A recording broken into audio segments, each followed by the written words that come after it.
Mr. McCrisken, thanks so much for joining us. Now, as we look at the results of the last 2 days, the United States looks more divided than ever. How did the country get there? Is this culture war, as some call it, all down to the Trump administration?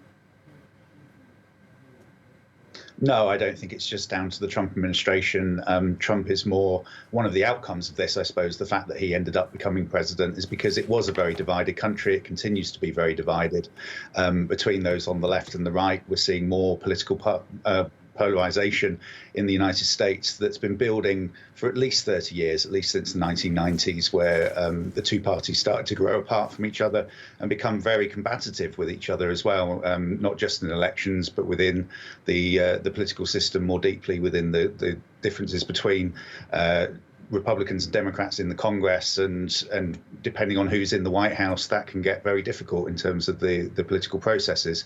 So I think what we're seeing here is a reflection of, as you say, an incredibly divided country, where the margins between the two parties are very slim, and there are lots of states that will pretty much always vote Republican, others that will always vote Democrat. What we're seeing playing out at the moment are those so-called swing states where it can pitch one way or the other. And even within those states, the divide between the two parties is very great. Now, Donald Trump's first term in office has seen the image of the United States abroad change radically in some cases, in some countries. Now, as we reach the end of this first term, what would you say the legacy is for US international relations? Well, I think we have to wait and see what the outcome of the election is, don't we? If we get a second Trump term, then I think a lot of the America First policies that the Trump administration has been following will be kind of doubled down on, if you like, that they'll be trying to consolidate those positions on all sorts of issues around Iran, around China. And these will, of course, be received perhaps not with complete support from allies. There are many allies in Europe who think that a more engaged policy with Iran would be far better. And similarly with China, they think some sort of competitive cooperation is probably a better way to deal with the issues that they face around sort of China's ambitions internationally.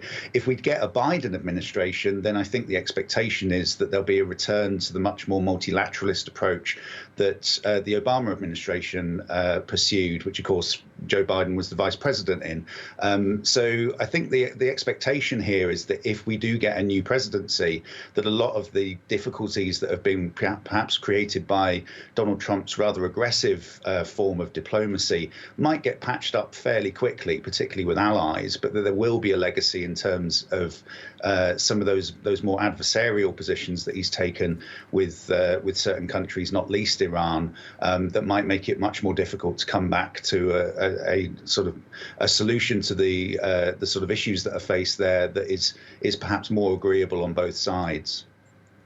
Now, every 4 years, we seem to have a debate about the democratic infrastructure that Americans are operating within. Do you think that this vote, for example, is testing the limits of the electoral system in the United States?